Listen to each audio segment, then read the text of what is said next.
मुझे लगता है आप बुरखे में हो चाहे बिना बुरखे के हो, पर्दे में हो चाहे बिना पर्दे के हो, अगर लोगों का काम है कहना एक ऐसे शख्स मिले मुझे, श्री हेमचंद्र राजू ताम्हणकर, रिलेशनशिप की, क्योंकि ये वो चीज है जो आप कितनी भी दौलत खर्च कर लें, ये आपको नहीं मिल सकती। दिल और दिमाग में बहुत बार ऐसा फाइट होता है जी, और दिल और दिमाग को मैं देखती हूँ डिजायर्स और रिस्पॉन्सिबिलिटीज। जो लड़कियां खासकर वुमेन हमारे समाज में अगर वो अपनी डिजायर्स चुनती हैं तो उनको सेल्फिश बोल दिया जाता है।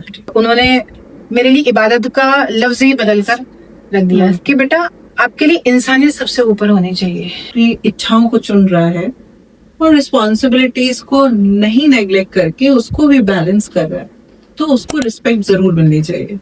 तो मैं ये मानती हूँ कि हाँ, भगवती ने मेरे घर को चुना। एक बच्चों का ऐसा तबका जो समाज से बिल्कुल कटा हुआ है, HIV एड्स से इन्फेक्टेड बच्चे। तकलीफ क्या है ना, क्या है कि मेरे लिए फोन क्यों नहीं आता। मुझे ऐसा लगता है कि जितना आपको मिला है आपने उसका डबल करके ही दिया है। Hello everyone, this is Preeti Yadav, your host the untold her. आज के शो में हमारी जो गेस्ट हैं वो ना सिर्फ एक डॉटर हैं, सिस्टर हैं, बल्कि एक सोशल वर्कर भी हैं, थिएटर आर्टिस्ट भी हैं, बहुत सारे बच्चों का मदर के जैसे रोल प्ले कर रही हैं। She is very fierce, strong, powerful, empathetic, kind, full of life and joy, and she is inspiration to many people, including me. So I would like to welcome Ms. Arshia Parveen. Very welcome to The Untold Her. How are you? मैं ठीक हूँ ma'am. So जैसा कि मैंने आपके intro में सबको बताने की कोशिश करी है, बहुत डिटेल में जाने के लिए ही हम ये पॉडकास्ट कर रहे हैं, पर कोशिश करी है कि आप अपनी लाइफ में कौन कौन से रोल्स जो हैं वो प्ले कर रही हैं, और उन्हीं रोल्स के बारे में मैं जानने के लिए बहुत क्यूरियस हूँ, राइट? तो शुरू से शुरू करते हैं, थोड़ा पीछे जाते हैं। आपका चाइल्डहुड कैसा रहा और एजुकेशन आपने क्या करी है, तो थोड़ा मुझे उसके बारे में बताइए। मेरा जन्म जयपुर का ही है। मुस्लिम परिवार में जन्म हुआ। मेरी जो एजुकेशन रही वो मिडिल स्कूल तक बहुत अच्छे से रही। क्लास 10th के बाद कुछ प्रॉब्लम्स ऐसी सामने आई कि इसको अब आगे नहीं बढ़ाना, लेकिन जो मेरी मदर थी वो मेरी लाइफ का बहुत स्ट्रॉन्ग पार्ट रही है, तो उन्होंने मुझे आगे की एजुकेशन के लिए बहुत ज़्यादा सपोर्ट किया। फिर मैंने 11th-12th किया। फिर उसके बाद वही सवाल फैमिली की ओर से कि आगे की पढ़ाई का क्या है। चूँकि मैं जिस कम्युनिटी से बिलोंग करती हूँ वहाँ पर बीते वक्त की अगर बात करें तो उस वक्त में लड़कियों को पढ़ाई के लिए इतना ज़्यादा मोटिवेट नहीं करते थे, वहाँ पर मोटिवेट नहीं करते थे। बट मदर मेरी चूँकि खुद अनएजुकेटेड थी तो उनको पढ़ाई की कीमत पता थी। अच्छा। कि पढ़ाई क्या होती है। तो मुझे हमेशा कहती थी कि ना बेटा कुछ भी हो अपनी पढ़ाई करना आप पूरी। और उस वक्त ऐसा था कि हाँ आपने ग्रेजुएशन कर लिया और पढ़ाई पूरी हो गई आपकी। तो मदर का ऐसा मानना था कि चलो कुछ नहीं, शादी के बाद अगर कोई नौकरी वगैरह नहीं, लेकिन हाँ कुछ तो काम कर सकती है। और साथ में ये है कि पढ़ाई आपकी सोच को बदलती है, आपके देखने का नजरिया बदलती है पढ़ाई। तो ग्रेजुएशन के बाद इतना लाइफ के अंदर चेंज आया मदर के सपोर्ट की वजह से ही कि मैंने पॉलिटिकल साइंस में मास्टर्स किया, फिर उर्दू में मास्टर्स किया मैंने, और मास्टर ऑफ सोशल वर्क में मास्टर किया। फिल्म में डिप्लोमा इन एक्टिंग में मैंने कोर्स किया। और अभी भी जो मदर की दी हुई हिम्मत है, क्योंकि अभी वो मौजूद नहीं है, तो आगे सोचा है, मन में है कहीं ना कहीं कि PhD करना है, अपनी पढ़ाई को जारी रखना है, क्योंकि शिक्षा का कोई अंत नहीं है, तालीम का कोई भी अंत नहीं है। आप जितना खुद को एजुकेट करते हैं, ज्ञान प्राप्त करते हैं, उतना ही आपकी सोच में बदलाव आता है, और आप इस बदलाव के साथ में समाज में बहुत कुछ बदल सकते हैं। Very nice, very inspiring. So education के टाइम पे आपको हर तरीके का सपोर्ट था। लाइक वहाँ पे मुझे थोड़ा इसलिए एक क्वेश्चन पूछ रही हूँ क्योंकि कम्युनिटी बेस्ड जब हम बात करते हैं तो थोड़ा पर कुछ जगह पे पर्दा होता है, आपके यहाँ बुर्का होता है, तो ये परमिशन था कि आप कोएड स्कूल में थी कि गर्ल्स स्कूल में थी, कैसा था? मैं गर्ल्स स्कूल में ही थी। और मैं जब 9th क्लास में थी तो मुझे बुर्का पहना दिया गया था एज ए सेफ्टी के लिए कि आप आगे की एजुकेशन के लिए जा रहे हो तो किसी तरह की कोई प्रॉब्लम नहीं, क्योंकि हर पेरेंट्स ये चाहते हैं कि हमारा जो बच्चा है वो सेफ रहे। तो चूँकि मुझे पढ़ाई करनी थी, मुझे ऐसा था चाहे बुर्का पहन के करनी हो चाहे बिना बुर्के के, मुझे अपनी एजुकेशन जारी रखनी है। 10th हुआ, मतलब मैं स्कूल में तो नहीं, जब मैंने ग्रेजुएशन में जब मैं आई फर्स्ट ईयर में थी तो मैं कॉलेज बुर्का ओढ़ के जाया करती थी कंटिन्यू। जी हाँ। फिर उस वक्त एक मन में सवाल था कि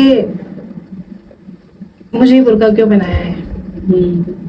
ठीक है, फिर भी चूंकि मेरे कजिन्स वगैरह सब लोग वो कहते हैं ना कि जब आसपास के लोग जब एक ही तरह से जब आपको मिलते हैं तो एक आपका माइंडसेट भी वैसे ही होता है, तो वो माइंडसेट बनता जाता है वैसे ही नॉर्मल है, ये सब चीजें नॉर्मल है। हाँ। ठीक है ना, आप जा रहे हैं, आप अपने कॉलेज करके आ रहे हैं, आपका रूटीन है वो डेली रूटीन। लेकिन फिर ग्रेजुएशन के बाद कुछ ऐसा वक्त आया कि मुझे पढ़ाई बीच में छोड़ के जॉब ज्वाइन करना पड़ा। एक सीनियर सेकेंडरी स्कूल में मैं एज ए कंप्यूटर टीचर थी, तो मैं बुर्का ओढ़ के ही जाया करती थी। लेकिन चूंकि जिस माहौल में हूँ मैं जिस माहौल में जी रही थी वहां पर ऐसा था कि आपकी फैमिली का तो सपोर्ट है आपको, लेकिन जो आसपास के लोग हैं वो आपको किस तरह से देख रहे हैं ये आपको नहीं पता।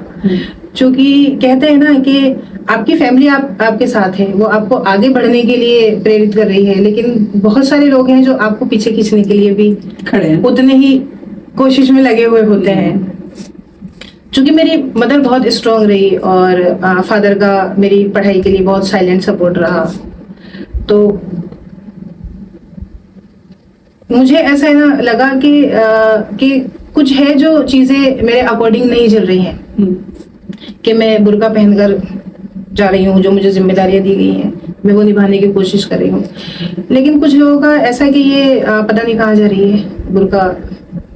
आसपास की सोसाइटी में कुछ थे आसपास लोग ऐसे, तो वो सभी तरह के होते हैं लोग। हाँ, मुझे लगता है आप बुरखे में हो चाहे बिना बुरखे के हो, पर्दे में हो चाहे बिना पर्दे के हो, अगर लोगों का काम है कहना, राइट, वो करेक्ट। तो इरेस्पेक्टिव वो, क्योंकि आपके आसपास जैसा आपने पहले भी मेंशन किया है कि 5वीं 6ठी के अंदर ही सगाई हो जाती है, जब तक लड़की 16-17 साल की होती है उसकी शादी कर दी जाती है। तो अगर उस भीड़ में से निकल के कोई अपनी पढ़ाई करने जा रहा है और नौकरी कर रहा है तो उसको कैसे नीचे खींचना है और कैसे ये बाकी अपनी फैमिली की लड़कियों को बताना है कि देखो वो तो she is not good, right, तुम फॉलो मत करना उसको, उसकी सोसाइटी में कितना नाम खराब है। इसी तरीके से तो किया जाता है, राइट। इररिस्पेक्टिव कम्युनिटी, ऐसा नहीं है कि वो मुस्लिम कम्युनिटी में, हिंदू कम्युनिटी में नहीं है, क्रिश्चियन कम्युनिटी में, सभी जगह मिलेंगे आपको। ऐसे लोग सब जगह होते हैं। यहाँ बुर्का हो सकता है, किसी और कम्युनिटी में कुछ और हो सकता है, राइट। तो ये यू राइटली सेड कि ये तो प्रॉब्लम है, तो उसको कैसे डील किया आपने?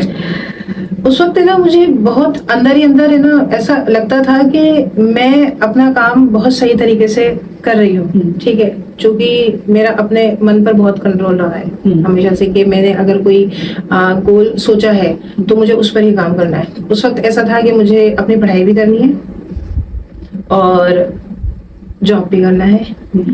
क्यों? क्योंकि आप जॉब करेंगे तो ही आप स्कूल की फीस दे पाएंगे अपनी। तो आपने सिर्फ स्कूल में पढ़ा वही जॉब किया है या अपनी फीस को स्पॉन्सर करने के लिए कुछ और भी किया है?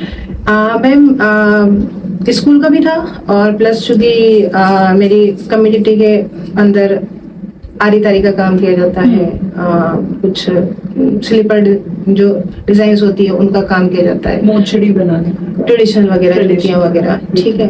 और प्लस मेरी मदर बहुत अच्छी सिलाई जानती थी, तो उन्होंने मुझे बचपन से ही उस और झुकाव रखा, और काफ़ी अच्छा मैं ड्रेस डिज़ाइन करती थी, तो उससे भी मुझे फाइनेंशियली सपोर्ट मिला। ओके। और वो सिर्फ इसलिए कि हाँ मुझे अपनी पढ़ाई करनी है आगे। तो आप स्कूल से आके? जी हाँ, जो बाकी का टाइम बचता था मैं उसके अंदर अपने मदर को भी संभालती थी, क्योंकि वो बीच में काफ़ी बीमार रही वो। और उसके बाद मुझे जितना भी वक्त मिलता था मैं सिलाई भी करती थी, आरी तारी का भी काम करती थी। इंटरेस्टिंग। ओके, सो आपके जैसे 2 ब्रदर्स हैं, राइट? आपने बताया, और आसपास के लोगों का बहुत ज्यादा आपको नीचे खींचने का चल रहा था, तो जेंडर बायसनेस को लेके जी, आपने कैसे उसको डील किया?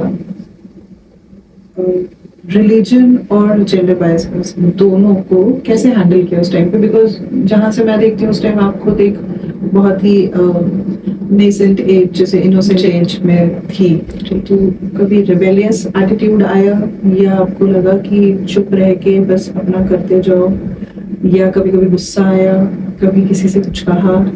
कैसा रहा वो फेज? उस वक्त मुझे ऐसा लगता था कि मैं अपना काम जब ठीक तरह से कर रही हूँ बिना किसी सपोर्ट के, तो आसपास के लोगों को मुझसे दिक्कत क्या है? मैं अपना काम करती जा रही हूँ, मैंने जो गोल सोचा है मैं उसको अचीव करने की कोशिश में हूँ। तो मेरे फादर हमेशा कहते थे कि बेटा आपने जो रास्ता चुना है ना वो इतना आसान नहीं है, ठीक है, तो आप बस ऊपर वाले का साथ लेकर आप अपना सही काम करते रहो। फैमिली के अंदर मेरे जो बड़े ब्रदर थे उन्होंने मुझे कभी पढ़ाई के लिए रोका नहीं, क्योंकि उनको पता था कि ये जो काम कर रही है ये बहुत कम लोग करते हैं आपके आसपास, मेरे आसपास, ठीक है। तो उनका ऐसे ही था कि उनके नहीं पापा मम्मी इनको करने दो, कर रही है तो ये ठीक है, लेकिन कहीं ना कहीं उनके मन में थी, चूंकि आसपास जो कजिन्स थी या फैमिली के जो रिश्तेदार थे और उन सब का यही था कि अरे अब तो सगाई कर दे, अब तो इतने लोगों की वो हो गई है, उम्र निकलती जा रही है, कहाँ इसको इतना सब काम करने की जरूरत है या पढ़ाई करने की जरूरत है, अपने घर जाएं और अपनी जिम्मेदारियां निभाएं। तो वो जो साइलेंटली वो जो कानों में आती है ना बातें, तो कहीं ना कहीं फादर बहुत टूटते थे बीच में, मदर को भी कहते थे कि अब इसकी पढ़ाई छुड़वा दे, अब तो मैं अपनी जो जिम्मेदारियां हैं मैं उससे मुक्त हो जाऊं, फ्री हो जाऊं, ठीक। तो मुझे ऐसा लगता था कि ना आखिर क्यों करते हैं लोग ऐसा, क्यों? मैं जब अपनी कोई कोशिश कर रही हूँ, ठीक है, तो उन लोगों को मुझे सपोर्ट करना चाहिए कि नहीं बेटा तू कर रही है तो, क्योंकि किसी भी काम को करने में जितनी ताकत लगती है उससे कहीं कम ताकत आपको उस चीज को खत्म करने में लगती है। तो उस वक्त बहुत गुस्सा आता था अंदर ही अंदर कि ये जो पीठ पीछे या जो लोग ये सब बातें करते हैं, एक बार मेरे सामने आके बात करें तो मैं उनको बताऊंगी कि एजुकेशन क्या होती है, ठीक है। जब आप खुद के लिए जब आप काम करते हैं या फैमिली की जिम्मेदारियां जब आप उठाते हैं तो उसमें कितनी ताकत लगना लगती है। और उस वक्त मैं बुरके में ही जाया करती थी।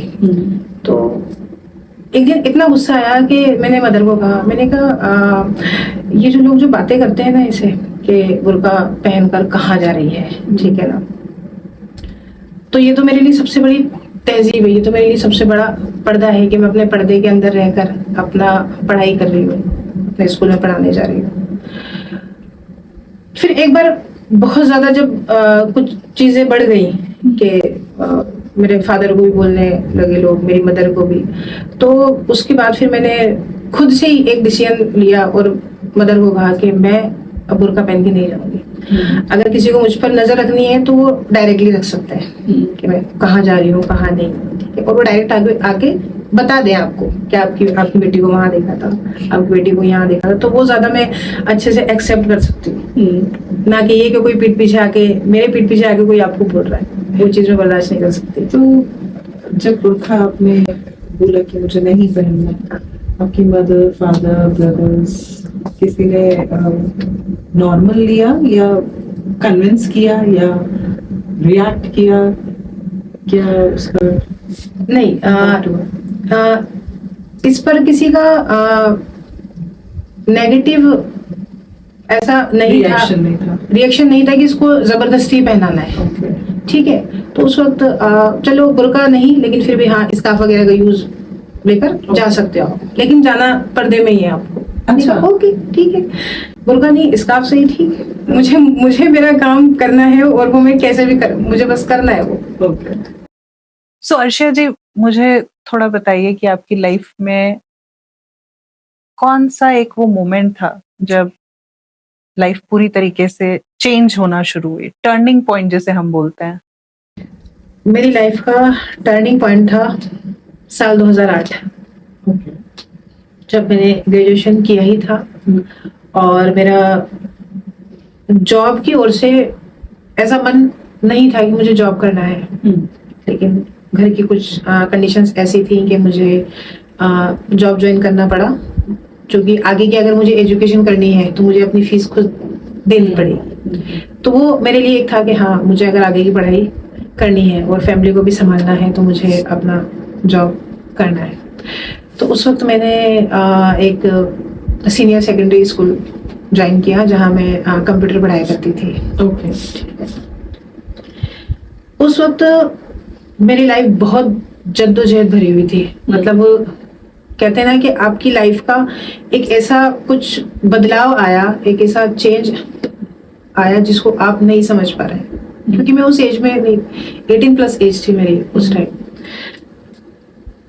फैमिली की ओर से बहुत ज्यादा घर में शादी के लिए भी प्रेशर था और कुछ फैमिली इश्यूज भी थे बहुत सारे। ठीक है, तो वो सब चीजें ना मेरे लिए बहुत अलग थी, क्योंकि आप एक उस एज के अंदर आप शायद वो चीजें मैं फेस करने के लिए तैयार नहीं थी। लेकिन फिर भी मेरी मदर मुझे बहुत सपोर्ट करती थी कि नहीं बेटा, अपने वो ये जिंदगी का पार्ट है, तब ये सब चीजें जिंदगी में चलती रहती है कि ऊपर वाला आजमाइश लेता है, अल्लाह ताला आजमाइश लेता है, और आजमाइश भी उन्हीं लोगों की करता है जो अपना इम्तिहान दे सकते हैं। तो उन चीजों को मान के कि हाँ मदर को भी संभालना है, फैमिली भी संभालनी है अपने को। ठीक है, तो मैं जिस स्कूल में पढ़ाया करती थी, शायद डेस्टिनी आपको कहाँ से कहाँ ले जाती है ये आपको पता नहीं होता। लेकिन जब कुछ चीजें बदलती हैं लाइफ में आपके, तो आप उन चीजों को फेस करने के लिए तैयार नहीं होते, क्योंकि आपने वो चीजें देखी नहीं होती, सोचा नहीं होता। लेकिन जब बदलाव आता है तो बहुत तकलीफ के साथ आता है, जो आपको बहुत बदल के रख देता है। उस वक्त उस स्कूल में एक ऐसे शख्स मिले मुझे जिन्होंने मेरी लाइफ को बदल के रख दिया।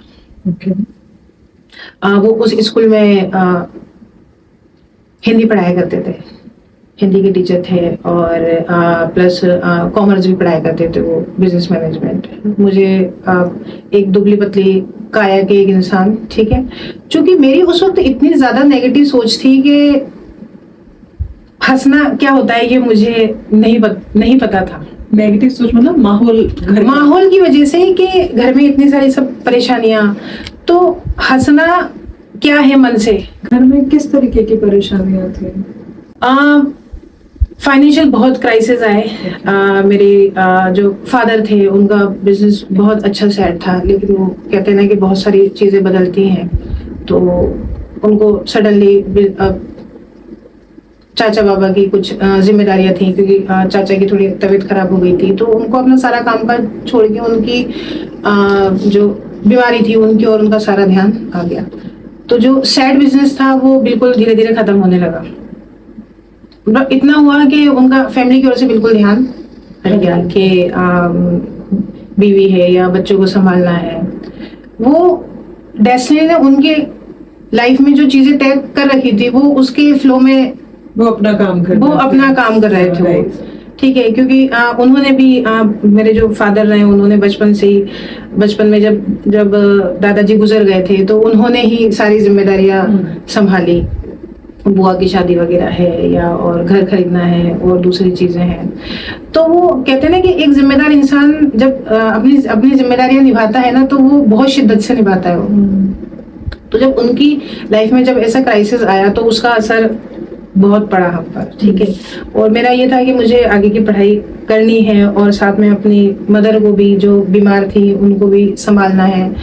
तो इन सब सारी चीजों को देखते हुए मैंने उस स्कूल में पढ़ाना शुरू कर दिया। मतलब मेरी लाइफ का बहुत एक अलग पार्ट, क्योंकि मुझे इन सब चीजों का एक्सपीरियंस नहीं था। कहीं ना कहीं मन में ये डर था कि अगर आप पढ़ाई नहीं करेंगे तो आपको शादी करके देंगे, ये भेज देंगे। तो कहीं ना कहीं मन में एक डर चलता रहता था ये कि चूंकि मैं आसपास अपने जो रिश्तेदारों के अंदर या फैमिली के अंदर मैं अपने कजिन्स को देखती थी तो वो एक ही तरह के माहौल में, मतलब उनकी शादी कर दी, बच्चे हो गए, ये तो मतलब क्या लाइफ है उनकी। अगर उनको अपनी फैमिली की ओर से थोड़ा सपोर्ट मिलता तो वो शायद अपनी लाइफ को बदल सकती थी।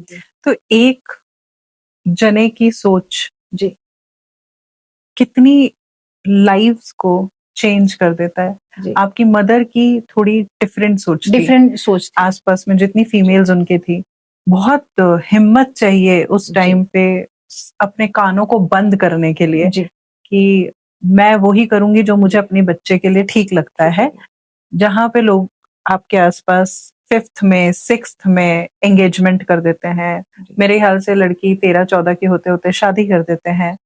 उस समय में उन लोगों के बीच में रह के ये डिसीजन लेना कि नहीं, मुझे अपनी डॉटर को पढ़ाना है और खूब पढ़ाना है, मुझे लगता है कि बहुत हिम्मत चाहिए। और आप बहुत फॉर्चुनेट हैं कि आपको ऐसी मदर मिली हैं, राइट? सो या तो ये जो शख्स थे जो आपके स्कूल में आपको मिले, उनका क्या इन्फ्लुएंस रहा या कैसे उन्होंने आपकी लाइफ को प्रभावित किया?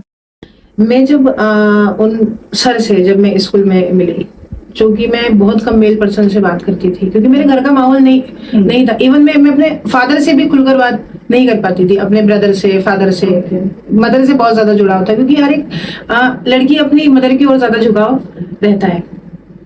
तो एक मन में डर था कि नहीं, अपन जो काम करने आए हैं ना, अपना स्कूल का टाइम पूरा हुआ और सीधे घर जाना है अपने, क्योंकि मदर को भी संभालना है आपको। इस बीच है ना, अचानक मेरी मदर की तबीयत जब खराब हुई तो वो बहुत ज्यादा सीरियस थी। तो उस वक्त मुझे अपने स्कूल से काफी दिन छुट्टी लेना पड़ा। तो मेरे जो ये मेरी लाइफ के अंदर एक बहुत बड़ा प्लस पॉइंट रहा कि अगर आप अच्छे हो ना तो आपको अच्छे लोग मिलते हैं। तो मेरे जो स्कूल का स्टाफ था उसके अंदर प्रिंसिपल भी मुझे बहुत सपोर्ट करती थी। और वो जो सर थे जो आगे, मतलब आज जो मेरे गुरु बने हैं, जो मेरे गुरु हैं, जिन्होंने आज मैं जो आपके सामने भी बैठी हूँ, उन्हीं की बदौलत बैठी हूँ। उन्होंने जब मुझसे बातचीत करना शुरू की, जब उनको पता पड़ा कि इसके ये जो टीचर हैं इनकी मदर बीमार है, तो उन्होंने किसी के थ्रू कहा, फीमेल टीचर के थ्रू, कि जो हमारा मेल स्टाफ है वो इनकी मदर से मिलने जाना चाहता है। तो उस वक्त मैंने बिल्कुल मना कर दिया कि नहीं मैम, मतलब ऐसे सब लोग घर नहीं आ सकते।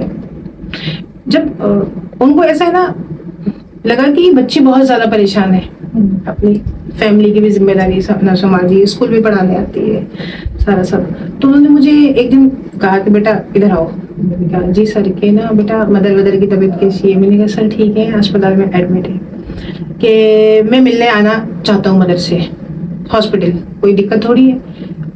मैंने कहा सर बिल्कुल आ सकते हैं आप, कोई ऐसा, मतलब मन में डर था एक अजीब सा, लेकिन मना नहीं कर पाई। लेकिन मैं मना नहीं कर पाई, कह रहे मैं फादर को क्या बोलूंगी, बाकी लोग ऐसे। नेक्स्ट डे जब वो मदर से मिलने आए तो मदर बहुत ज्यादा सीरियस थी उस टाइम पर। तो उन्होंने मुझे ऐसे ही बस सिर पर हाथ रख के कहा, मदर को देख के, कि बेटा हिम्मत रखना, कोई भी बात हो मुझे बता देना। मैंने कहा जी बिल्कुल सर। मतलब मुझे ऐसा लगा कि जैसे आपको कोई स्ट्रॉन्ग एक सपोर्ट की जरूरत होती है, जो शायद मैं उस टाइम पर नहीं समझ पाती, लेकिन अंदर ही अंदर इतनी जद्दोजहद चलती थी कि ना उस परेशानी भरे वक्त में आप ना अपनी फैमिली का सपोर्ट चाहते हो, लेकिन जब वो नहीं मिलता तो आप कहीं ना कहीं बिखरने की ओर होते हो। उस वक्त उनके इन कहे हुए लफ्जों की वजह से मुझे जो हिम्मत मिली वो आज तक मिली हुई है। उसके बाद मदर को जब डिस्चार्ज मिला तो घर पर भी मिलने आए। मैंने उनके जैसा शख्स आज तक देखा ही नहीं। वो एक ऐसे इंसान जो किसी भी रोते हुए आदमी को हंसाने की ताकत रखते हैं, किसी भी हिम्मत टूटे हुए आदमी को उसको फिर से जिंदा करने की ताकत रखते हो। उस इंसान को मैंने इतना जाना समझा, जिनका नाम है श्री हेमचंद्र राजू ताम्हणकर, जो जयपुर ही नहीं भारतीय रंगमंच का एक बहुत बड़ा नाम है, बहुत बड़े लेखक निर्देशक, जिन्होंने बहुत अच्छे अच्छे नाटक लिखे हैं। जयपुर के रविंद्र मंच पर, जवाहर कला केंद्र में हिंदी और मराठी नाटकों का भी काफी मंचन और लेखन किया है। मैंने जब स्कूल में उनके बारे में सुना कि ये थिएटर करते हैं, तो मेरे लिए ऐसा था कि ये थिएटर क्या होता है, क्योंकि मैं जिस माहौल से निकली हूँ, मुझे ना तो नाटक के बारे में न पता है, ना थिएटर का टी पता है। एक बार ऐसे ही सर ने बोला मुझे कि ना बेटा ऐसे ऐसे मदर से मिलने आना है, ठीक है, मैं पेपर में फोटो आई है, मैं तेरे को दिखाऊंगा। मैं पेपर में फोटो आई है सर आपकी? और उन्होंने मुझे ऐसा पेपर खोल के अखबार दिखाया पत्रिका के अंदर के देखो ये मेरा इंटरव्यू आया है। और वो मेरी मदर को अम्मी बोलते थे। ओके। क्योंकि उनकी मदर कुछ सालों पहले गुजरी थी, तो वो मुझे ऐसे कहते थे कि मुझे आपकी अम्मी के अंदर अपनी मदर नजर आती है। तो मुझे उनके लफ्ज ऐसे लगते थे कि कोई ऐसे कैसे बोल सकता है, क्योंकि मैं इतनी नेगेटिविटी के अंदर रही थी। तो जब कोई अलग तरह की अलग सोच की जब बात करता था तो मुझे ऐसा लगता था कि ये किस तरह से बात कर रहे हैं। सडनली फिर एक दिन जब घर आए मदर से मिलने, ठीक है, तो उन्होंने मदर का हाथ ऐसे हाथ में लिया, कहते हैं ना कि कोई एनर्जी का एक्सचेंज होना, ठीक है। सडनली ना मदर ने ऐसे, जबकि वो बहुत कम लोगों से बात करती थी, मदर उठ के बैठी, ठीक है, वो ऐसे हाथ पकड़े रहे कि अम्मी कैसे हैं आप? तो उन्होंने बोला कि बेटा ठीक हूँ, ठीक है। और ना मदर के चेहरे पे जो तकलीफ के भाव थे वो धीरे धीरे मैंने कम होते हुए देखे, क्योंकि ना आपके आसपास जो रिश्तेदार हैं या जो आपके पास जो जुड़े हुए लोग हैं, शायद वो आपको पॉजिटिव ताकत नहीं दे पा रहे हैं जो उस शख्स को जरूरत है। फिर मैंने ये चीज फील की कि सर के आने के बाद मदर में थोड़ा पॉजिटिव चेंज आया है। मैंने एक ये बहुत बारीक चीज फील की, क्योंकि एक औरत के अंदर कितनी जद्दोजहद चल रही है, सिर्फ बीमारी की वजह से नहीं, अपने परिवार को लेके या शायद मुझे लेके या अपने बेटे को लेके या अपने हस्बैंड को लेके, छोटे बेटे को लेके, वो जो कि अब क्या होगा, क्योंकि वो अपना जाने का वक्त बहुत करीब से देख रही थी। और मैंने अपनी जिंदगी के अंदर मदर को ऐसे कभी नहीं देखा। तो मेरे लिए ऐसा था कि मुझे हिम्मत रखकर अपनी मदर को संभालना है। और वो जो शख्स थे उनका हमेशा ये कि बेटा हिम्मत रखना, कोई भी बात हो तो मुझे फोन करके बता देना, मैं अम्मी के लिए आ जाऊंगा। तेरे को कोई काम है, कहीं चलना है, किसी पढ़ाई के लिए, कॉलेज के लिए, कोई कुछ भी बात हो तो मुझे बताना। मैंने कहा जी सर। मैं इतना ही कह पाई, जी सर, क्योंकि मुझे उन शख्स के बारे में ज्यादा पता नहीं था, कौन है क्या है, सिर्फ इतना ही क्या स्कूल में टीचर पढ़ने आ रहे हैं, पढ़ाने आ रहे हैं, ठीक है। एक दिन ऐसे ही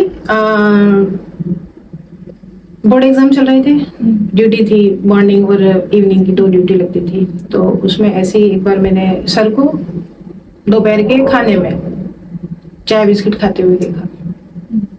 तो मुझे बड़ा अजीब सा लगा कि बाकी सब जो स्टाफ है वो तो अपना अपना टिफिन लेकर आ रहा है, तो सर चाय बिस्किट कैसे खा रहे हैं, बहुत अजीब सा फील हुआ मुझे। मैंने ये बात मदर को जाके बताई कि ना अम्मी ऐसे ऐसे जो सर हैं जो आए थे वो आज दोपहर के खाने में चाय बिस्किट खा रहे थे वो। कि अच्छा हो सकता है बेटा ये आज टिफिन नहीं लेकर आए हो घर से। 2 दिन हो गए, नेक्स्ट डे फिर मैंने वही दोपहर में वही सब चीजें देखी। फिर मुझे बहुत अजीब लगा कि हम सब तो खाना खा रहे हैं लेकिन सर चाय बिस्किट क्यों खा रहे हैं। तो मन के अंदर एक हलचल मच गई कि आखिर ऐसा क्या है कि सर 2 दिन से या 3 दिन से टिफिन नहीं लेकर आए। मैंने घर जाके मदर को कहा कि ना अम्मी ऐसी बात है, अगर आप मुझे परमिशन दें तो मैं सर के लिए भी एक टिफिन ले जाती हूँ। कि हाँ बेटा ले जा, क्या दिक्कत है, ले जा। अगले दिन मैं बाकी स्टाफ की नजरों से बचते हुए, क्योंकि आपको नहीं पता कि कोई आपको किस नजर से देख रहा है, क्योंकि आपकी नियत जो है वो कुछ और है, लेकिन जो आसपास के लोग हैं वो आपको, चूंकि उनका जो देखने का नजरिया है वो उतना ही है जितना वो देखना चाहते हैं। ठीक है। उसके बाद फिर मैंने सर को अचानक फोन करके कहा कि सर आपके लिए मैं ऐसे ऐसे टिफिन लेके आई हूँ और वो टिफिन वहां रखा है, अम्मी ने भेजा है, आप खा लीजिएगा। कि क्यों बेटा? मैंने कहा अम्मी ने भेजा है, आप अम्मी से पूछ लीजिएगा आके कि क्यों भेजा उन्होंने। छुट्टी के टाइम मैंने वापस जाकर जब उस टिफिन को देखा तो वो टिफिन खाली था। उस वक्त मैं उस चीज को शब्दों में बयान नहीं कर सकती, मेरी ना आंखों में आंसू थे। मेरे मन में सिर्फ इतना कि कोई रोटी के लिए भी इतना परेशान हो सकता है।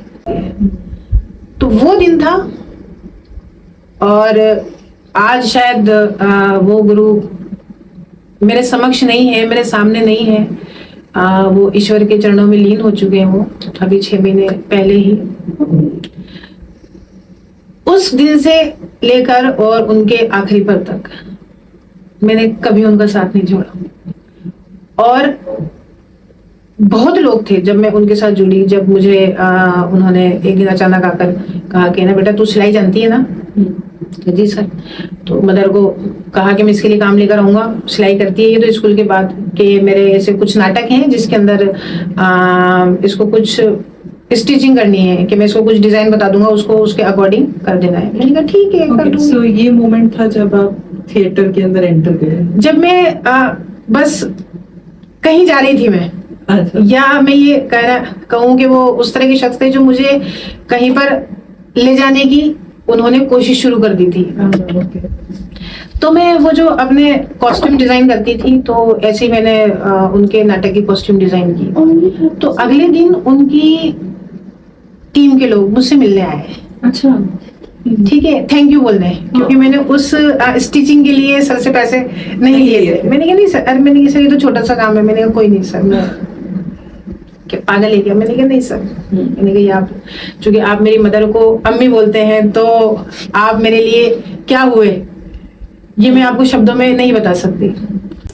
अच्छाई को खींचती है जी। अगर आप अच्छा कर रहे हैं बिना किसी स्वार्थ के, जी, तो आपके आसपास अपने आप ऊपर वाला भेजता है या आपके कर्म खींचते हैं, लेकिन अच्छाई से आपकी लाइफ में भी अच्छे लोग जुड़ते हैं। और शायद जहां आपको सबसे ज्यादा जरूरत होगी तब वो आपकी मदद के लिए आएंगे। जैसे कहते हैं कि भगवान हर जगह नहीं हो सकते, इसीलिए वो भगवान के रूप में किसी को भेज देते हैं। तो आपके जीवन में वो उसी तरीके से शामिल हुए। करेक्ट? Okay, very interesting. सो थिएटर आपने शुरू कर दिया फिर, राइट? तो कॉस्ट्यूम सिलना शुरू किया। ये कॉस्ट्यूम सिलने की जर्नी जो थी वो एक थिएटर आर्टिस्ट या थिएटर निर्देशक, ये कैसे हुआ? साल 2012 जो मेरे गुरु रहे, मराठी में उनको दादा बोलते हैं, तो मैं सर और दादा बोलती थी। साल 2012 के अंदर मेरी मदर गुजर गई, और वो जो पल था वो मेरे लिए बर्दाश्त करने वाला नहीं था, क्योंकि मुझे ऐसा लगता था कि अब मदर के जाने के बाद मेरा क्या होगा। सबसे बड़ा सपोर्ट सिस्टम था। सपोर्ट मेरी मदर थी, और जो उस वक्त जिंदगी के अंदर ऊपर वाले की आजमाइश चल रही थी उसको समझ पाना मेरे लिए बहुत मुश्किल था, फादर की जिम्मेदारी।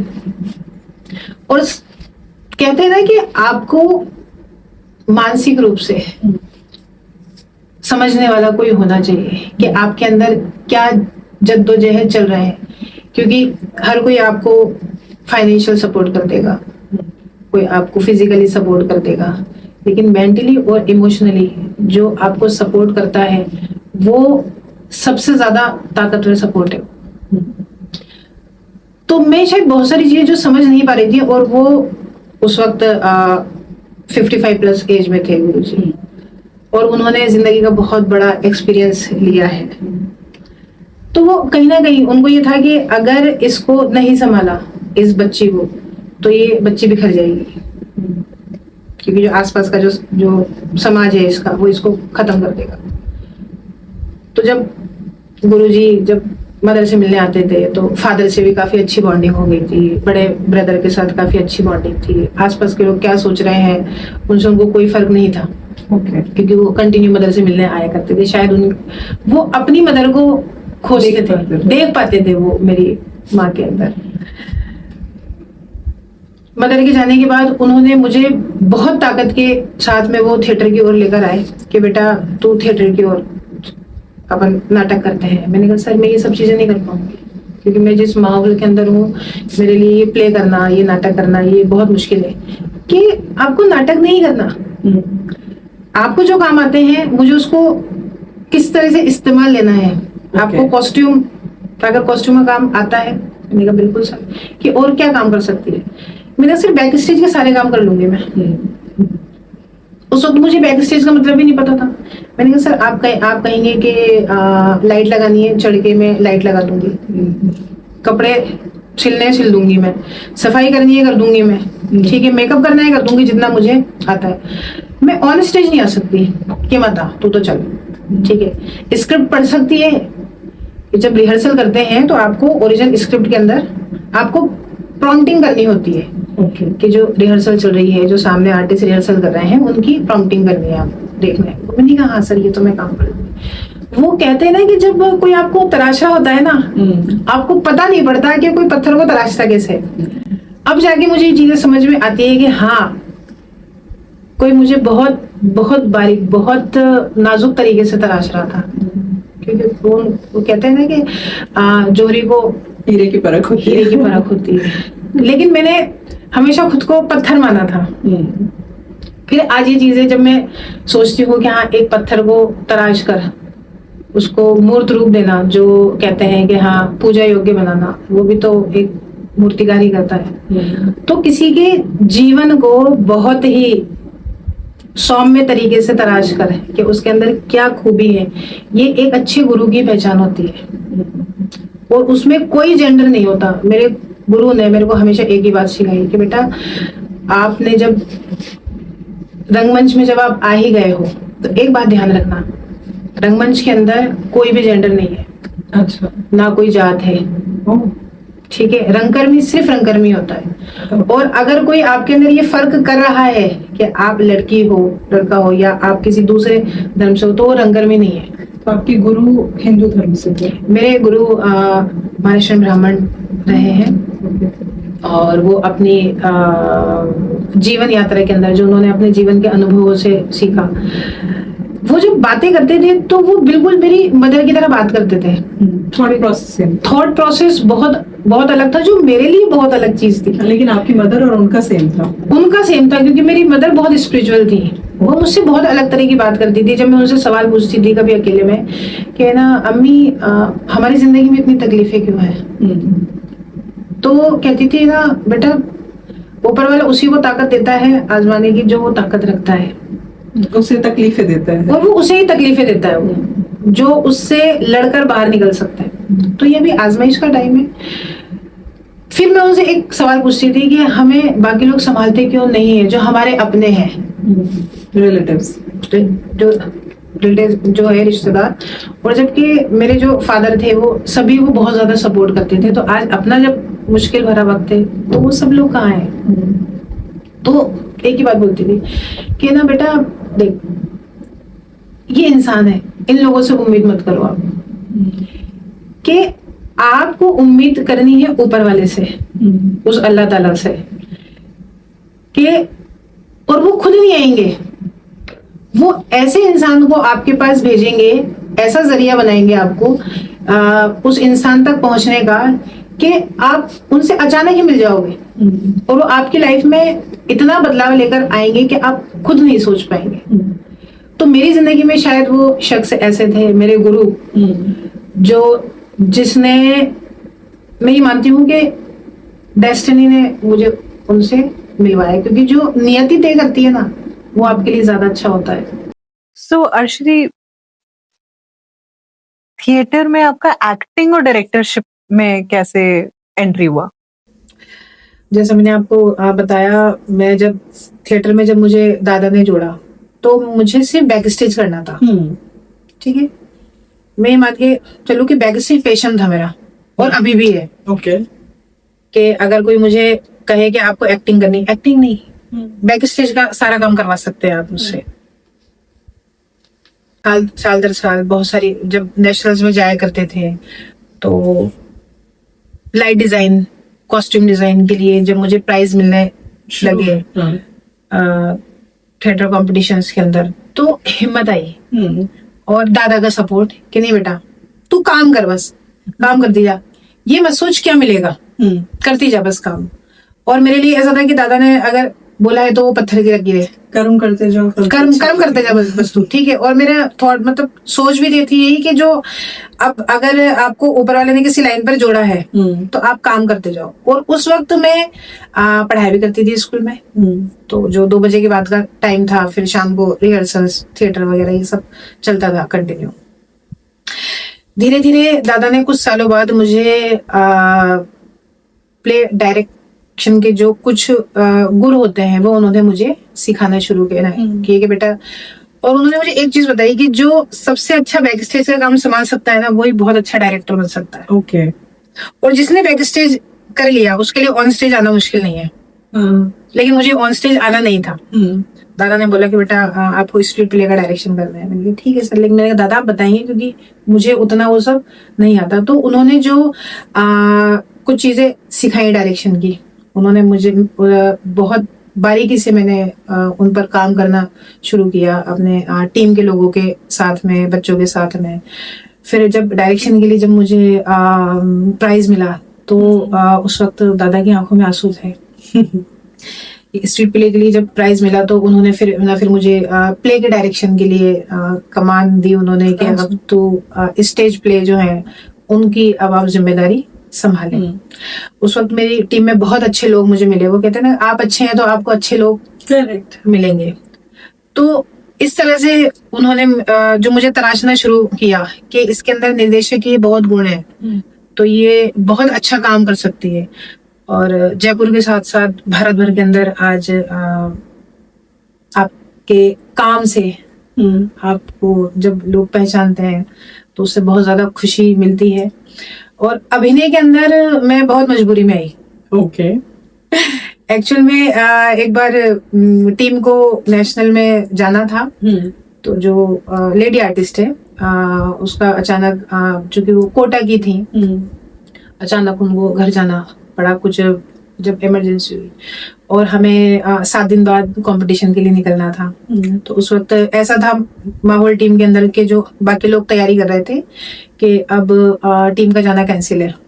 तो उस वक्त मुझे ऐसा लगा कि बाकी जब जो सारे लोग जो मेहनत कर रहे हैं, क्योंकि कैंसिल करना तो एक प्लेट में जाएगा, लेकिन टीम को टूटने नहीं देना है। तो उस वक्त मैंने अचानक एक बार शाम को रिहर्सल के बाद दादा को कहा कि दादा अगर आप कहें तो, चूंकि बाहर कर रहे हैं, जयपुर से बाहर प्ले, तो क्या ये जो रोल है वो मैं कर सकती हूँ।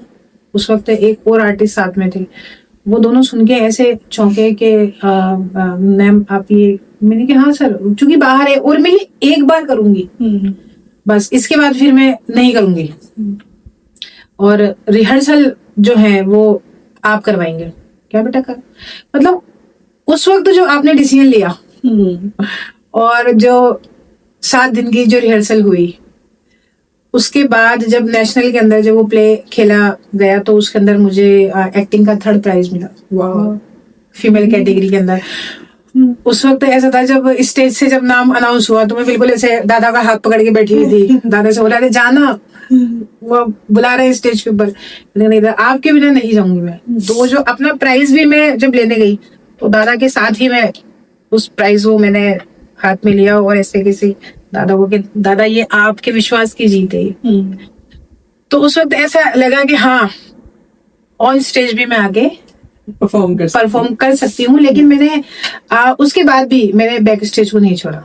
ओके। क्योंकि बैक स्टेज जितना आपको सिखाता है और आप सीखकर जितना बाकी के आर्टिस्ट को आप सिखा सकते हैं, क्योंकि थिएटर में लोग मानते हैं कि सिर्फ एक्टिंग ही है, आप ऑन स्टेज ही परफॉर्म कर सकते हैं। जबकि बैक स्टेज अगर आपका सपोर्ट में नहीं है तो आप ऑन स्टेज कुछ भी परफॉर्म नहीं कर पाएंगे आप।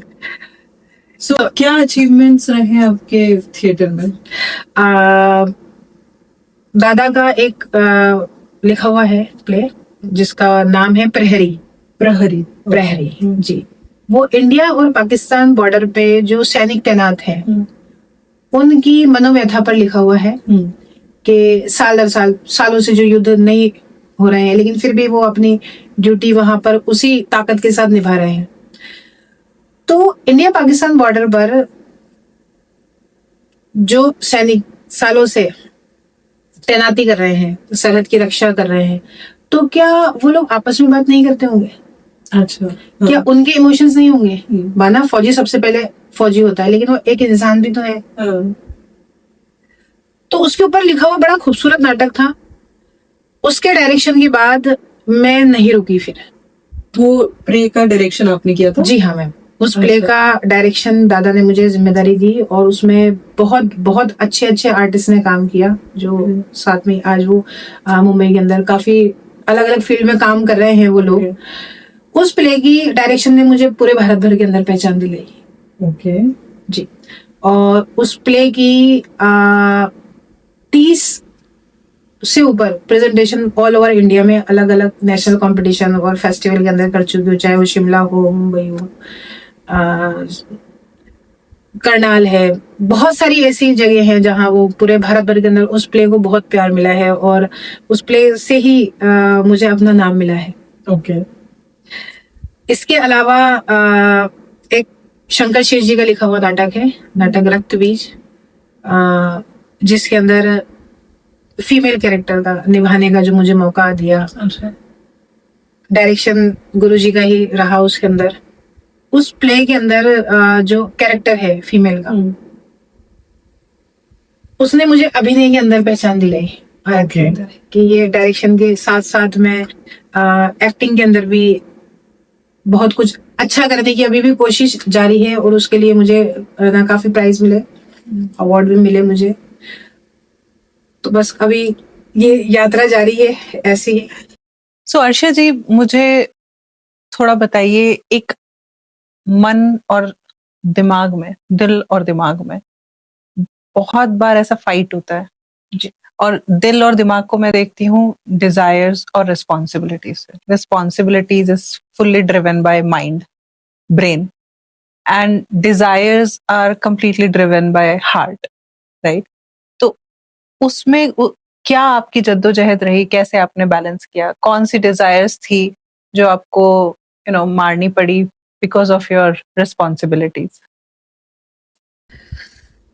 बहुत मुश्किल सवाल, क्योंकि उस वक्त भी इन दोनों में से खुद की इच्छाएं और जिम्मेदारियां,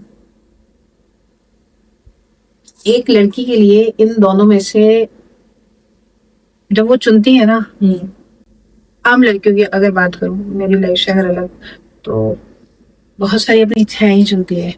अब मैं इसमें मेरा एक पॉइंट ऑफ व्यू है कि जो लड़कियां खासकर वुमेन हमारे समाज में अगर वो अपनी डिजायर्स चुनती हैं जी, तो उनको सेल्फिश बोल दिया जाता है या उनको आउटकास्ट की तरह देखा जाता है। लेकिन जो लोग अपनी रिस्पॉन्सिबिलिटीज को चुनती है उनको देवी समझा जाता है कि त्याग की देवी है। बहुत जल्दी देवी बना देते हैं हम लोग कि अरे बहुत संघर्ष किया है, हमेशा अपनी जिम्मेदारियों के साथ खड़ी रही है। और मुझे लगता है कि आप अगर कोई अपनी इच्छाओं को चुन रहा है और रिस्पॉन्सिबिलिटीज को नहीं नेग्लेक्ट करके उसको भी बैलेंस कर रहा है, तो उसको रिस्पेक्ट जरूर मिलनी चाहिए। तो आपकी लाइफ में 100% आपका रिस्पॉन्सिबिलिटीज को आपने चुना, जैसे मैं समझ पा रही हूँ। वो जर्नी के बारे में मुझे थोड़ा समझना है। जब मैं अपनी लाइफ के एक संघर्ष भरे टाइम में चल रही थी, उस वक्त मदर के जाने के बाद ज्यादा चीजों को बहुत ज्यादा बारीकी से समझना शुरू किया कि अगर आप अपनी इच्छाओं में से और जिम्मेदारियों में से आपको ये भी पता होना जरूरी है कि जिम्मेदारियां क्या है और इच्छाएं क्या है, और उनमें सबसे पहली प्राथमिकता क्या है, प्रायोरिटी क्या है आपकी। तो उसके अंदर मुझे बहुत बार मन को बहुत समझाना पड़ा। जैसे मेरे लिए घर, मेरे लिए मेरी लाइफ का बहुत बड़ा मेरे लिए एक इच्छा रही कि चूंकि मैं जिस माहौल से निकली, बहुत छोटा घर था, तो एक जिद थी मन के अंदर कि मुझे अपना घर करना है, मुझे अपना घर करना है। तो उन सब चीजों को करते हुए कि जो बाकी लड़कियों की इच्छाएं होती हैं कि उनको सजना है, संवरना है, ठीक है, उनको अपने शौक पूरे करने हैं, तो मेरे शौक कुछ अलग थे। सजना संवरना वो तो बाकी सब कर रही है ना, श्रृंगार कर रही है सब, संघर्ष कौन चुन रहा है, ठीक है। तो जब आपको नियति ने किसी दूसरी चीज के लिए बनाया है, तो उसमें आपकी जो इच्छाएं हैं वो भी बड़ी होनी चाहिए। मेरी लाइफ का बहुत बड़ा मैंने जो गोल बना के रखा अपने मन की इच्छा के साथ में, वो था घर, कि मुझे अपनी जिम्मेदारियों को संभालते हुए मुझे अपना घर बनाना है, अपना घर करना है। और ऊपर वाले ने इस चीज के लिए मुझे बहुत सपोर्ट किया। फैमिली से ही जो बाकी के लोग थे उन सबसे जद्दोजहद करके लड़कर अपना हक लिया, जो सारी इच्छाओं से बढ़कर था। हक लिया मतलब पुश्तैनी घर था, उसमें से जो फादर का पार्ट था, वो जो बड़ी ताई जी थी उनके कंट्रोल में था वो सब, घर का सारा पार्ट। तो समझाया, बहुत बात भी की। जब उनको नहीं समझ आया तो फिर मुझे अपने ही लोगों के खिलाफ फिर केस करने पड़े अपना हक पाने के लिए। और जो ऊपर वाला कहता है ना कि जब आप किसी कोशिश के लिए जब आप बढ़ते हैं आगे, तो ऊपर वाले की ताकत साथ लगती है।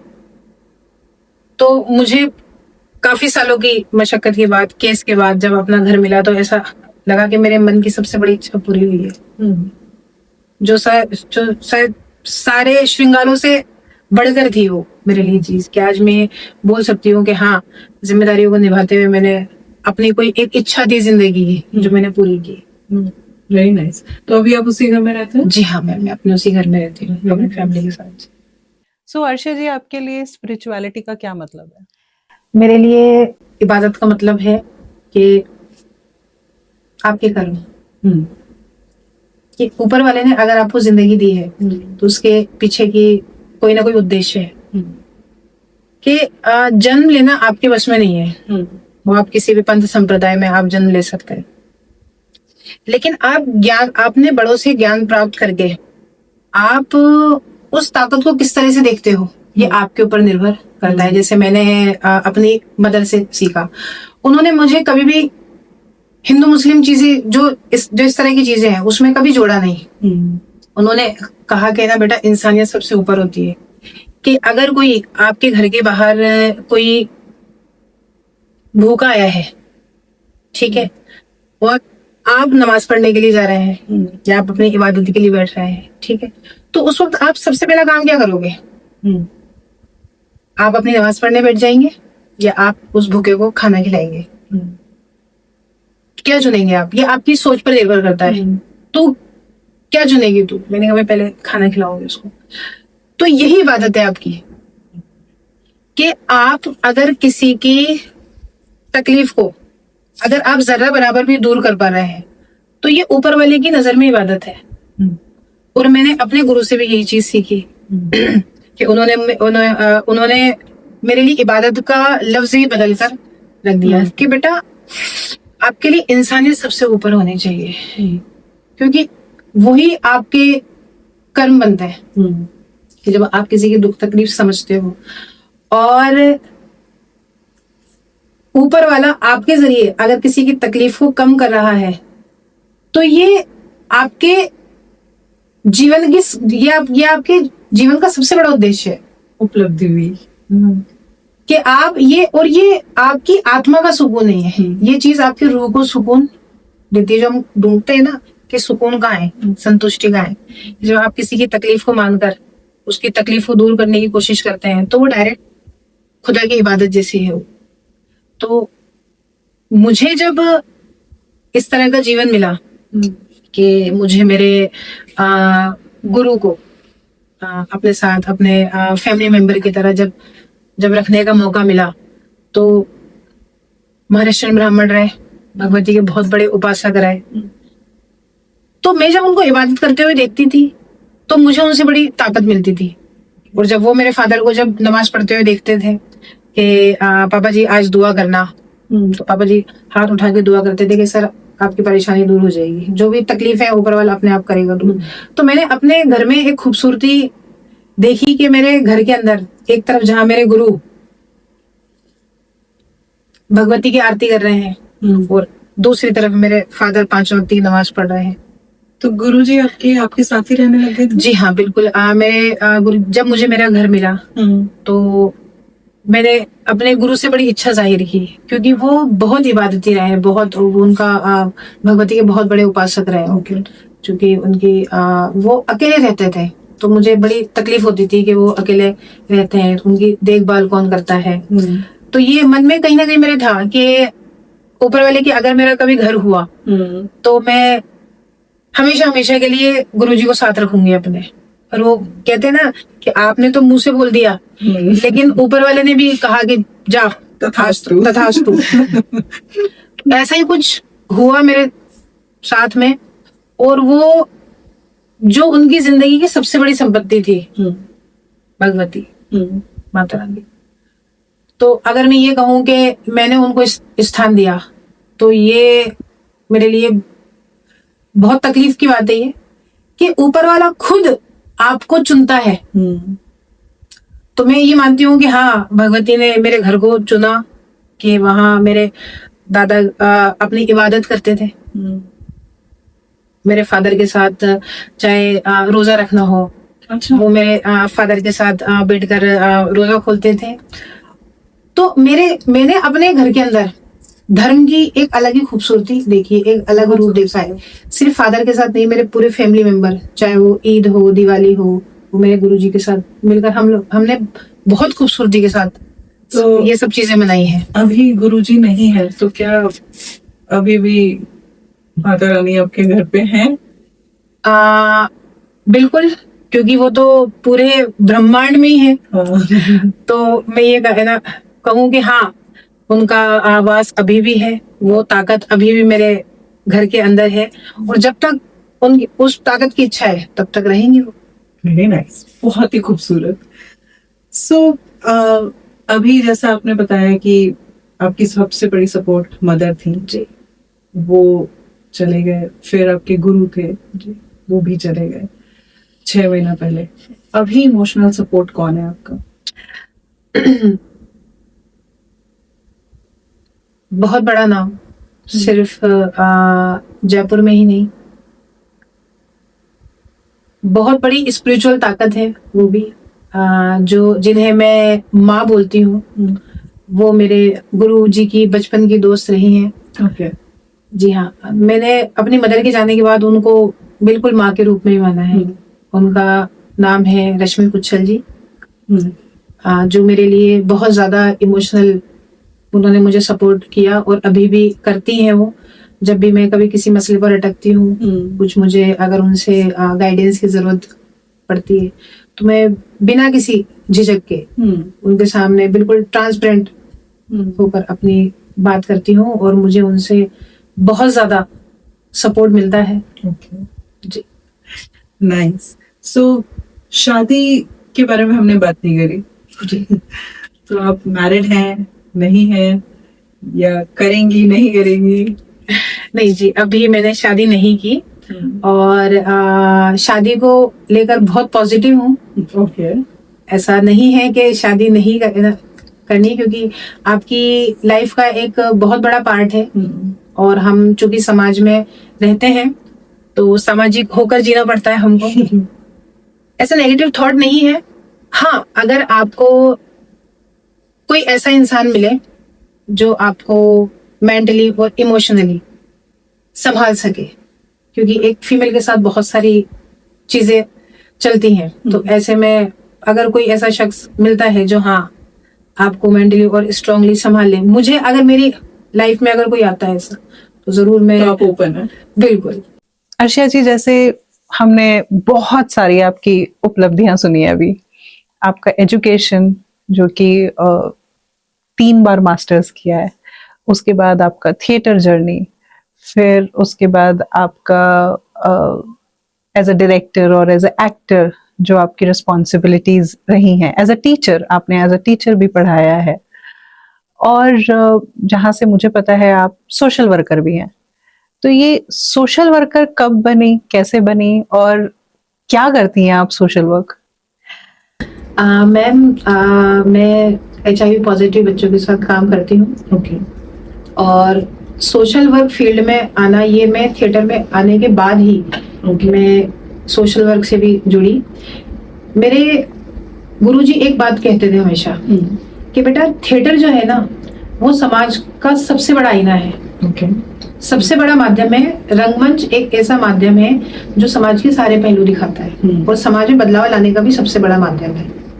तो मैं उनसे पूछती थी, मैंने कहा दादा कैसे होगा ये सब? तो उन्होंने मुझे बताया कि ना बेटा, आपको कुछ अलग तरह का काम करना पड़ेगा।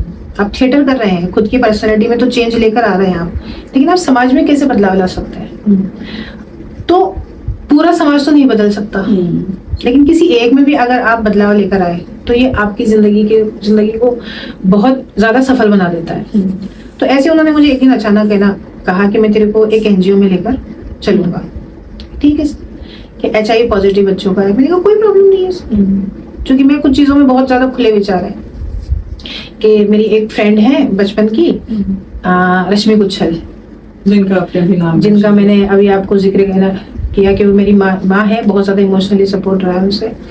कि मैं उनका एक NGO है, रेज आशा की एक किरण, ओके, जो जयपुर का उस वक्त का सबसे बड़ा NGO रहा HIV पॉजिटिव बच्चों के लिए, जो उन बच्चों की एजुकेशन के लिए भी काम करती है, उन बच्चों के अंदर पर्सनालिटी डेवलपमेंट, क्रिएटिविटी, बहुत सारे काम करती है। तो दादा ने कहा कि अपन इन बच्चों के साथ में एक थिएटर वर्कशॉप करेंगे, तो आपको उसकी जिम्मेदारी संभालनी है। मैंने कहा दादा ठीक है, बिल्कुल।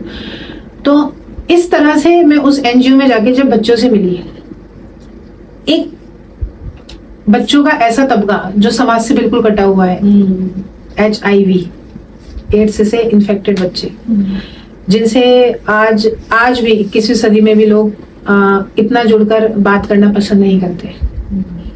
तो मेरे लिए सबसे बड़ा चैलेंज था उन बच्चों से जुड़ना। मुझे ऐसा ये लगता था कि मुझे जो लाइफ मिली है ना, तो मैं उसको अलग नजरिए से देखना चाहती हूँ। उन बच्चों के साथ बात करने के बाद ऐसा लगा कि ये आम बच्चों जैसी हैं। तो जो समाज के अंदर वो जो एक मिथ बने हुए हैं कि ये बच्चे बहुत अलग हैं, तो अलग क्यों हैं? क्योंकि ईश्वर ने अलग बनाया है इनको, ये स्पेशल चिल्ड्रन है ये, तो आप इनको स्पेशल तरीके से ट्रीट करें।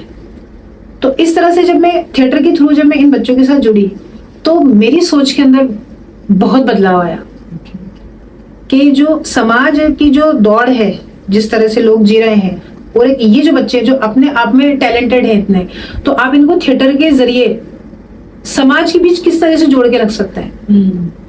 क्योंकि जहां अभी ये इनकी सीखने की उम्र है, तो आप इनको HIV की जो इनके अंदर एक जो बंदिशें हैं, इनके मन के अंदर जो बंदिशें, उससे बाहर निकालकर आप थिएटर के थ्रू किस तरह से कि आप अपना रंगमंच भी कर रहे हैं और आप समाज के लिए भी काम कर रहे हैं, सोशल वर्क भी कर रहे हैं। तो जब इन बच्चों के लिए कोशिश की और उन बच्चों के अंदर जब पॉजिटिव चेंज आया, और सिर्फ जयपुर में ही नहीं, जब उन्होंने भारत भर के अंदर अलग अलग नेशनल्स में जाके जब परफॉर्म किया तो ऐसा लगा कि हाँ, आप थिएटर के साथ साथ सोशल वर्क भी आप कर सकते हैं। और ये सबसे बड़ा माध्यम है थिएटर किसी की भी पर्सनालिटी में सबसे बड़ा चेंज लाने का।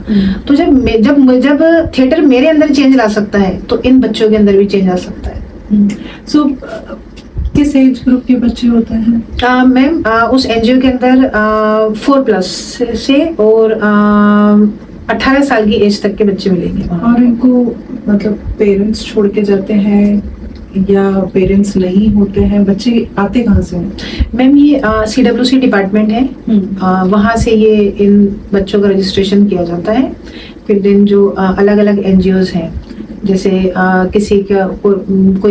किसी की मदर अगर HIV इन्फेक्टेड है, बच्चा अगर नेगेटिव है तो उन बच्चों की भी केयर की जाती है। प्लस कुछ ऑर्फन्स बच्चे हैं, सिंगल मदर है, सिंगल फादर है। कुछ बच्चों को डिसोन भी कर देते होंगे पेरेंट्स। बिल्कुल मैम। तो उन काफी अलग अलग तरह के बच्चे हैं और सिर्फ जयपुर के नहीं, जयपुर से बाहर के भी हैं। अच्छा, जी मैम। तो आप जब उनसे मिली तो आपको कौन सी एक चीज थी जिसने सबसे ज्यादा प्रभावित किया, या एक इंसिडेंट जिसने आपकी लाइफ को बहुत चेंज किया? क्योंकि मेरी लाइफ में जब स्ट्रगल का टाइम था तब मैंने जो अपने अंदर कमी फील की कि हाँ, मुझे इमोशनली मेंटली किसी के सपोर्ट की जरूरत है। तो ये जो बच्चे हैं जो ऑर्फन्स हैं प्लस HIV इन्फेक्टेड भी हैं, तो ये बच्चे अपने अंदर कितना खालीपन फील करते हो, जो खालीपन है इनमें वो कितना ज्यादा भरा हुआ है। तो ऐसे ही एक बच्चा मैंने वर्कशॉप के टाइम देखा कि जो उस एनजीओ में 5 या 6 साल का आया था, या शायद 7 या 8 साल का, आज वो बच्चा 24 साल का हो गया है। ओके जी।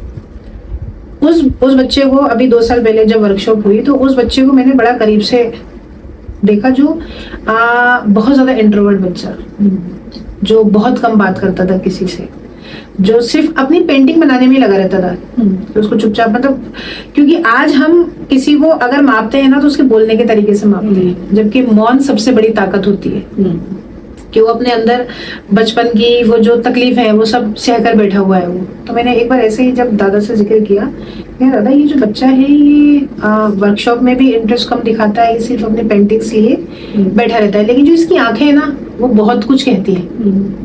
तो दादा ने कहा कि बेटा बात करो एक बार इनसे। 2-3 बार कोशिश करने के बाद जब मैंने उस बच्चे से बात की, क्योंकि आप सिर्फ जब पूछते थे बच्चे से कि आप कैसे हैं, तो वो बोलता था कि मैं दीदी ठीक हूँ। आप जब तक किसी के मन के अंदर नहीं उतरेंगे तब तक आप उसके मन की जानेंगे कैसे? आप वहां तक पहुंचने की कोशिश करें। और मैंने कुछ हद तक उस बच्चे के मन तक पहुंचने की कोशिश की कि एक बच्चा जो 6 या 7 साल का वहां पर उस एनजीओ के अंदर अपनी जिंदगी गुजार रहा है, आज वो 24 साल का है, तो कितनी कुछ चीजें भरी हुई होंगी अपने माँ बाप को लेके। दूसरा ये कि ये जो मुझे बीमारी मिली है, ये आखिर मैं ऐसा क्यों हूँ, मेरी क्या गलती है, इसमें मेरी क्या गलती है। और वो अपनी सारी अपने मन की बातें वो उस पेंटिंग ब्रश के जरिया वो उस शीट पर उतार रहे हो चुपचाप। और उसकी पेंटिंग्स बड़ी अलग बोलती थी कि कुछ ना कुछ कहानी होती है उस पेंटिंग के अंदर, कुछ भाव होते थे उसके। जब मैंने बहुत हिम्मत करके जब बात की एक बार उससे ऐसे ही कि ना बेटा क्या बात है, कोई बात है तो बताएं आप मुझे। तो उसने ऐसे ही नॉर्मल बात की कि ना पता है क्या है कि ना हर सैटरडे संडे को यहाँ पर है ना फोन आते हैं एनजीओ के अंदर, उनके पेरेंट्स के आते हैं, जो भी रिलेटिव्स होते हैं उनके आते हैं। तो है ना जो वहाँ पर केयर टेकर है वो दूर से आवाज लगाती है कि पर्टिकुलर जिनके भी नाम है कि आपका फोन आया है, आपकी मदर का फोन आया है, आपके फादर का फोन आया है, तो आप आके फोन रिसीव कर लें।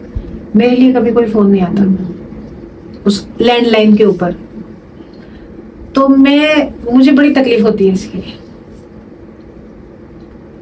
उसकी बात सुनकर मुझे ऐसा है ना लगा कि दुनिया में ऐसे कितने लोग हैं जिनके पास शायद बात करने वाले भी नहीं है, बात करने के लिए नहीं है कोई, करेक्ट। तो मेरे पास अपने मन की बात करने के लिए दादा है और भी बहुत लोग हैं। मेरे पास अपनी फैमिली है, फादर है, ब्रदर है, कितना कुछ, सब कुछ ऊपर वाले का दिया हुआ है, फिर भी संतुष्टि नहीं है। तो ये जो बच्चा है इसके पास तो कुछ भी नहीं है, फिर भी इतना संतुष्ट होकर बैठा हुआ है। और इसकी तकलीफ क्या है ना, क्या है कि मेरे लिए फोन क्यों नहीं आता। उसी वीक के अंदर जब सैटरडे आया तो मैंने अपने फोन से उस लैंडलाइन नंबर पर फोन किया एनजीओ पे, और मैंने ऐसे उनकी जो कि केयर टेकर फोन उठाती है या जो स्टाफ है वो फोन उठाता है, रिसीव करता है क्या, तो मैंने कहा कि मैं ऐसे मनीष की सिस्टर बोल रही हूँ और जी, तो आप मेरी बात कराते हैं।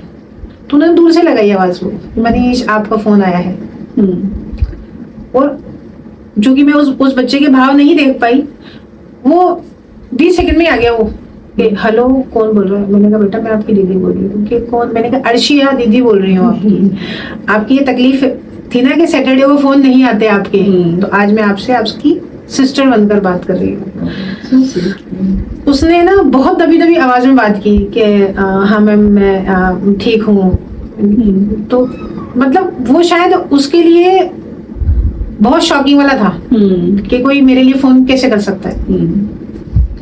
उस दिन के बाद से वो जो बच्चा मुझसे खुला है बात करने में, अपने मन की बात करने में, उसकी सबसे बड़ी तकलीफ ये कि मैंने अपने मदर फादर को नहीं देखा। उसकी बातें सुनने के बाद ऐसा लगा कि बच्चा बहुत अलग तरीके का है। ठीक है, कि जब मेरे मुश्किल वक्त में मेरे गुरु ने मेरा सपोर्ट किया, तो जब मुझे ऊपर वाले ने जिंदगी दी है तो कि मैं क्या इस बच्चे का सपोर्ट नहीं कर सकती। और वो कहते हैं ना कि जिस वक्त आप जब कोई डिसीजन लेते हैं तो नियति उस पर काम करने लग जाती है, कायनात उसके ऊपर काम करने लग जाती है। फिर एक पल ऐसा आया, उसने मुझे बोला, क्योंकि वहाँ रूल्स हैं कि 18+ के बाद आपको जाना होता है, ठीक है। तो उस बच्चे ने अचानक कहा मुझे कि दीदी अब मुझे जाना है, तो पता नहीं कहाँ रहूंगा मैं, कहाँ रहूंगा कहाँ नहीं। मैंने दादा को कहा, मैंने कहा दादा ये बच्चा अंदर ही अंदर बहुत तकलीफ में है, क्योंकि अब इसके लिए ये कि इसको यहाँ से निकलकर कहाँ जाना है। दादा ने कहा बेटा ऊपर वाले ने कुछ ना कुछ सोच रखा है इसके लिए, जो होगा देखा जाएगा। मैंने घर आकर दादा को कहा, मैंने कहा दादा क्यों ना इस बच्चे को अपन अपने साथ रख ले। अच्छा। दादा ने ऐसे, क्योंकि उनकी आंखों में बड़े सवाल होते थे, सोच ले एक बार और। मैंने कहा नहीं दादा, सोच लिया।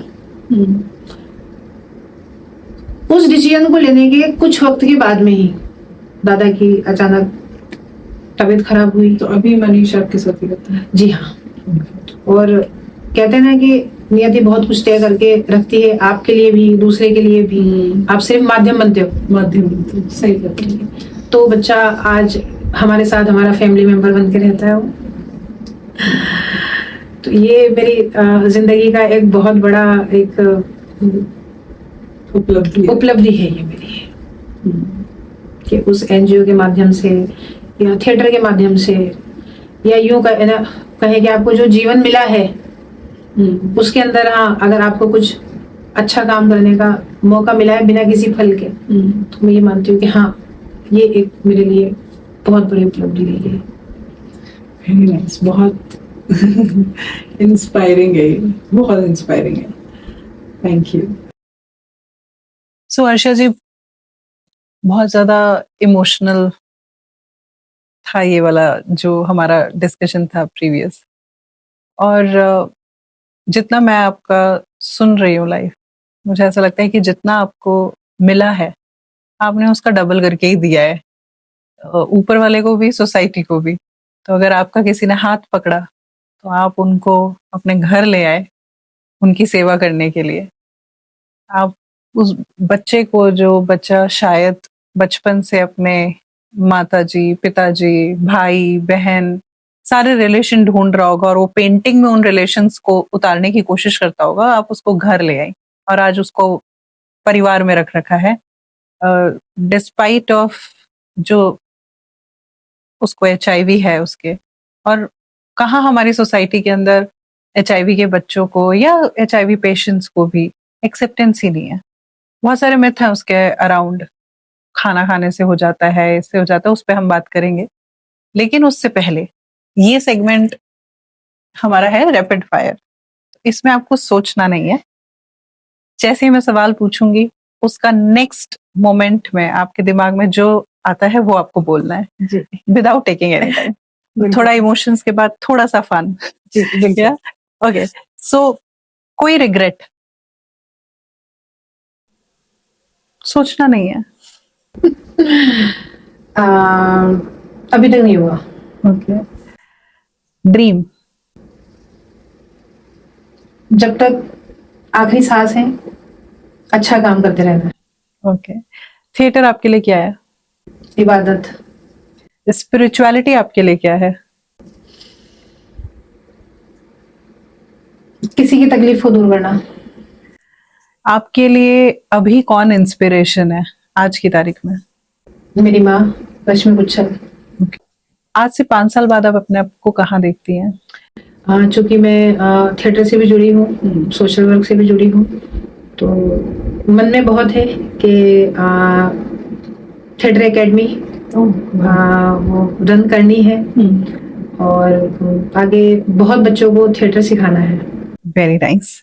सो एक मैसेज आपका अपने आसपास के सभी लोगों के लिए? सभी लोगों के लिए सिर्फ एक ही मैसेज है कि ये मैं अपने जीवन के अनुभव से बता रही हूँ, तो सबके मत अलग अलग हो सकता है, कि अगर आप ये जो एक दौड़ जो हम दौड़े जा रहे हैं समाज के अंदर, उन सबसे परे जहां हम अभी सिर्फ अर्थ की बात करते हैं, ऐसे में अगर आपको कोई ऐसा इंसान मिल जाए जो उस पैसे से भी सबसे ज्यादा कीमती हो, तो उसको आप संभालने की कोशिश करना। मतलब रिलेशनशिप्स की वैल्यू करें, रिलेशनशिप की, क्योंकि ये वो चीज है जो आप कितनी भी दौलत खर्च कर ले, ये आपको नहीं मिल सकती। बिल्कुल सही। आपको क्या चीज आपके लिए बहुत प्राउड है कि मैंने ये किया? किसी की भी तकलीफ को समझकर उसको दूर करने की जो कोशिश रही मेरी, वो मेरे लिए। सबसे बड़ा डर क्या है?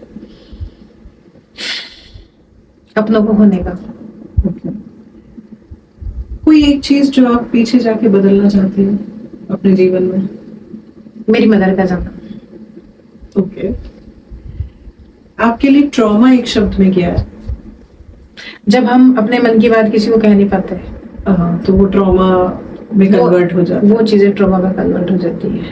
Very nice. सो आशी जी, हम लोग बहुत भावुक जर्नी से निकले हैं, और मैं जहाँ पे जाके बहुत अटैच्ड फील कर रही हूँ वो आपकी NGO जर्नी है, स्पेशली बच्चे जो HIV से संक्रमित हैं। ना HIV को लेके ऑलरेडी बहुत सारा मिथ है सोसाइटी के अंदर, तो इन बच्चों के लिए तो बहुत डिफिकल्ट होता होगा। फिर ये लोग एजुकेशन सीख कर रहे हैं, आई एम श्योर NGO पूरा सपोर्ट करती होगी एजुकेशन में, मेडिकल हेल्प में, इनका हेल्दी डाइट में, क्योंकि बहुत इम्पोर्टेंट है ये सब। But at the same time जो सोसाइटी में मिथ है कि साथ खाना चाहिए कि नहीं खाना चाहिए, अवेयरनेस ही नहीं है, बात ही नहीं करते हैं लोग HIV के बारे में।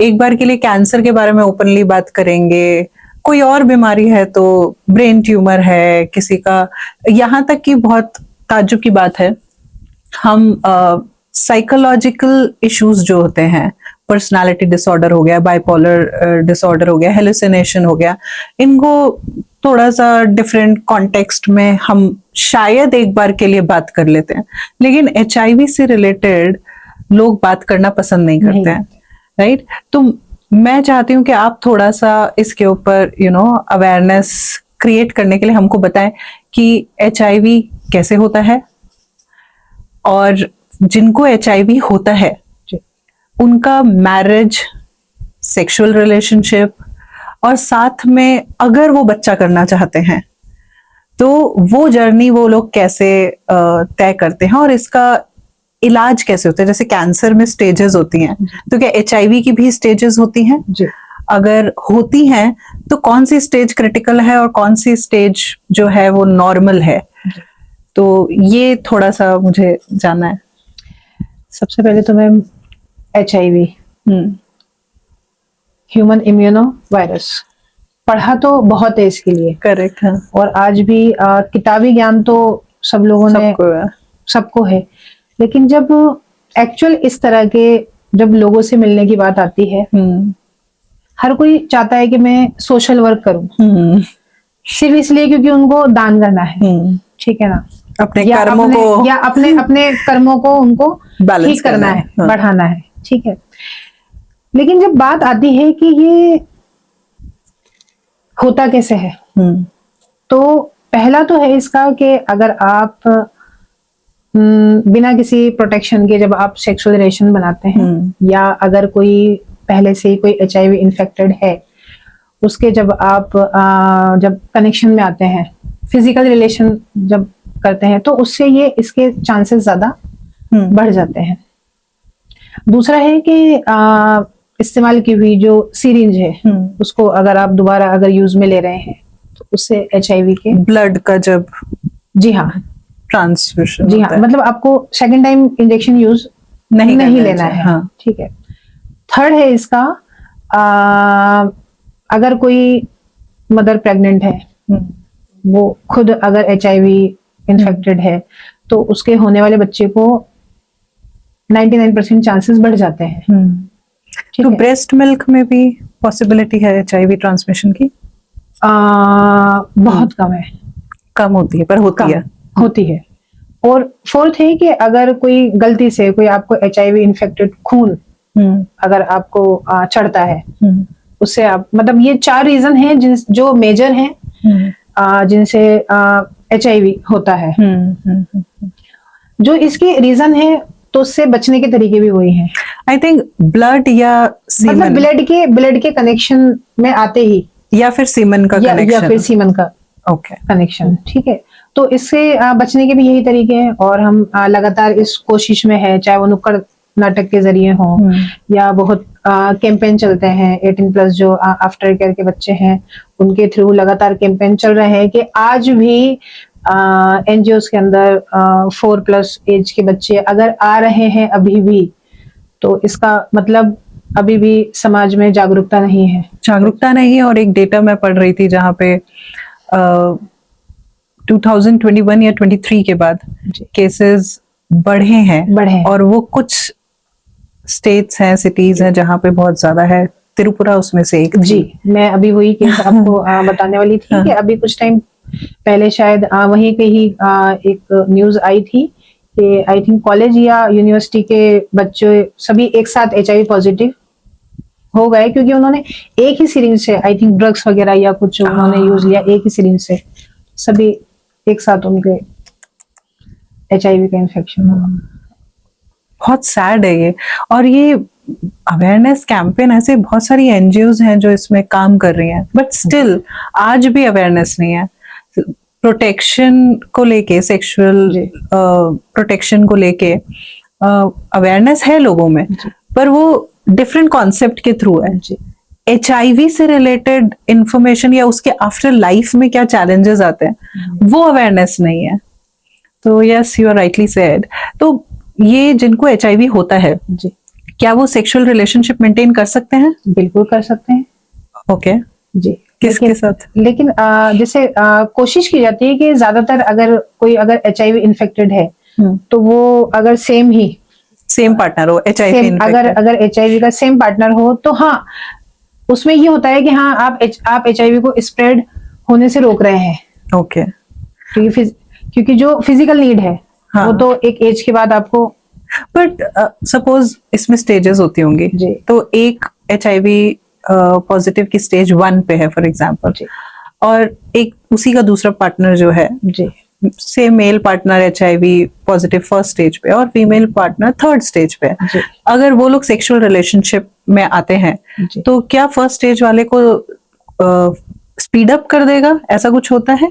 ये उनकी मैम जो उनकी इम्यून पावर है वो उसका ज्यादा इफेक्ट होता है, क्योंकि ओके। क्योंकि ये वायरस तो रहेगा बॉडी में ही। जैसे अगर आपका बहुत जो पार्टनर है, अगर उसकी इम्यून पावर ठीक है और कंटिन्यू अगर दवाइयां ले रहा है जो ART सेंटर से मिलती हैं, अकॉर्डिंग टू स्टेज ही उनकी दवाइयां दी जाती है उनको, ओके।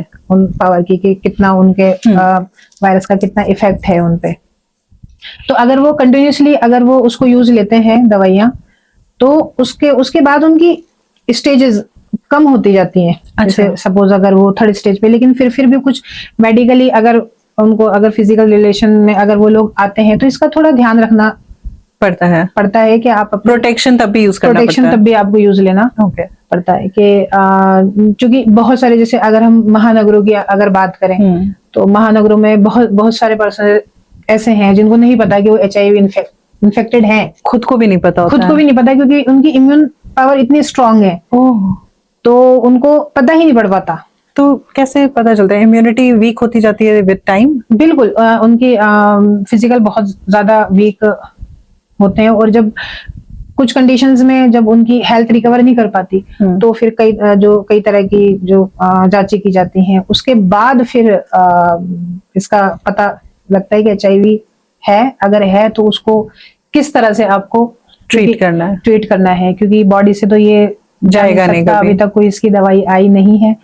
तो प्रोटेक्शन ही और अवेयरनेस इसका सबसे बड़ा तरीका है इसको रोकने का तरीका है। और अगर हो गया है तो आपको एक अच्छी डाइट लेनी है, अच्छी डाइट और मेडिसिन लेनी है। मेडिसिन और पॉजिटिव आपकी सोच बहुत इसमें आपकी डिपेंड करती है, जिसके लिए मैं लगातार कोशिश करूं कि जो बच्चे हैं या जो यंगस्टर्स भी हैं, वो खुद की सोच बहुत पॉजिटिव रखें। तो ये लोग शादी भी करते हैं, नॉर्मल रहते हैं, जैसे नॉर्मल लाइफ में है। और अगर बच्चा करना चाहते हैं तो? बिल्कुल, चूंकि मेडिकल साइंस ने बहुत ज्यादा तरक्की कर ली है, तो हर मंथ इनके जो भी ट्रीटमेंट चलता है, उसके अकॉर्डिंग डॉक्टर्स की ये कोशिश रहती है कि हाँ, बच्चे को वो नेगेटिव ही, एंड वो पॉसिबल है ये। Wow, that's very nice and relief to hear कि even if both the parents are HIV positive, there are very high chances that the child can have a normal birth, HIV negative birth. So that's great. So I think आरशा जी, आपसे मिलके मुझे बहुत बहुत बहुत अच्छा लगा है, बहुत इंस्पिरेशन मिल रही है। हम आपके लिए क्या कर सकते हैं? ये प्लेटफॉर्म आपके लिए क्या कर सकता है? आप कुछ ऐसा मैसेज जो बाहर हमारे व्यूअर्स को देना चाहते हैं, that how they can support you in your journey? मैं चाहती हूँ कि मेरा रंगमंच पूरे भारत के अंदर बहुत नाम कमाए, जो एकेडमी है वो बहुत नाम कमाए। तो मुझे उसके लिए आप लोगों के सपोर्ट की बहुत ज्यादा जरूरत है। फाइनेंशियल बहुत सपोर्ट की जरूरत है, क्योंकि ये एक रंगमंची यात्रा है जो शायद मेरे बाद कोई और संभालेगा। तो उसके लिए आधार मजबूत होना बहुत जरूरी है, और उसके लिए आर्थिक पक्ष बहुत मजबूत होना जरूरी है। तो मैं ये चाहती हूँ कि हाँ, अगर कुछ लोग अगर साथ मिलकर अगर काम करना चाहते हैं हमारे साथ में, तो उनका स्वागत है, वो आए। और हमारा ये जो मिशन है कि रंगमंच के माध्यम से समाज के अंदर भी परिवर्तन लाने का, और एक से एक मिलकर कड़ी जुड़ती है, तो स्वागत है। अगर कोई आए, हमारे साथ जुड़े, हमारा सहयोग दे, तो हम उनके लिए बिल्कुल शुक्रगुजार रहेंगे। Thank you so much, and definitely we will try that. So ये थी अर्शिया परवीन जी की कहानी अनटोल्ड हर पर। बहुत ही खूबसूरत जर्नी, बहुत ही भावनात्मक जर्नी, और बहुत खूबसूरती और सहजता से उन्होंने अपनी जिन स्ट्रगल्स को हमारे सामने शेयर किया, हमसे बताया, उससे कहीं ना कहीं बहुत इंस्पिरेशन मिल रही है मुझे भी, एंड आई एम श्योर आप लोगों को भी। और इस एपिसोड से हमको जितना भी फंड्स अगर हम रेस कर पाते हैं, तो वो सारा फंड्स हम उनकी एकेडमी को देंगे। प्लस अगर आप में से कोई भी उनकी इस नेक काम में उनकी मदद करना चाहता है, उनको हेल्प करना चाहता है, उनकी इस ड्रीम को सक्सेसफुल करने में एक एकेडमी जो वो खोलना चाहती हैं, थिएटर एकेडमी, और उसके थ्रू HIV पॉजिटिव बच्चों को हेल्प करना चाहती हैं, उनका माइंडसेट पॉजिटिव रखना चाहती हैं, उनको मोटिवेशन देना चाहती हैं, उनकी लाइफ में थोड़ा खुशी लाना चाहती हैं, तो अगर आप उनको सपोर्ट करना चाहते हैं, यू कैन पर्सनली DM मी, हम आपको उनके साथ कनेक्ट करेंगे, आप उनको डायरेक्ट कांटेक्ट करके उनको सपोर्ट कर सकते हैं. So till then, stay safe, enjoy your life, be happy. This is Preeti signing off from The Untold Her. Until next time. Thank you.